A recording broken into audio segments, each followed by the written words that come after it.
All right, guys, paper house, last step here. You've drawn the outside. Remember, the outside does not need to be colored unless you want it to be. We have folded this open. Last time we did the floor plan and we did the 2 wall elevations. The last 2 things that you need to do, now that we've taken a moment and we've discussed color schemes and the color wheel, you're going to pick one color scheme that you're going to use in your room.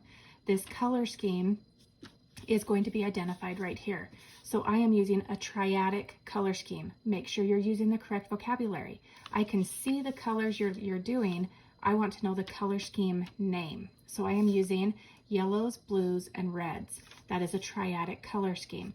This is the only spot on your notes that has to be in color. Find some markers, some colored pencils, get the closest colors that you can to the color scheme you're using. You might not use all 5 square circles. That's up to you. I'm only using 3 of mine. Then you're going to describe kind of the mood that you want in the room. 1 or 2 sentences. That's all I'm looking for here. So I'm going to do a triadic color scheme.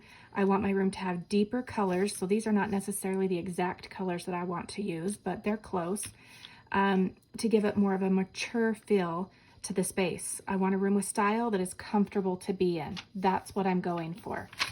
On the back side, this is the last thing that you need to do. We've got those different elements of design. I want to know, based upon the notes that we've taken, that you can identify each of the elements in the space that you've designed on your blueprint here. So line, pick one of the 4 different types of line: vertical, horizontal, diagonal, or curved. I picked horizontal, and then tell me where you see it in your space. Whether you're looking at your elevations or your floor plan, where do you see that? More than likely, I'm going to see a horizontal line right up here. I see it on my headboard. I see it on the windows going across the room. I see it on the bookshelves that are on my floor plan, okay? Shape and form. Pick one. I picked form. My bed is a form. My dresser is a form. My chair is a form.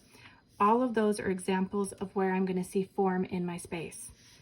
Texture, that's visual or tactile. Pick one and tell me where you see it in your room.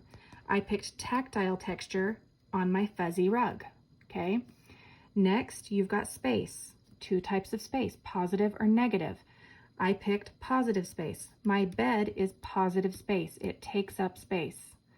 Next, emphasis. That's your focal point. In my design, the focal point is the bed. Next, rhythm.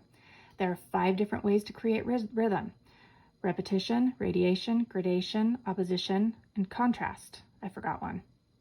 Transition is the one that I neglected to say.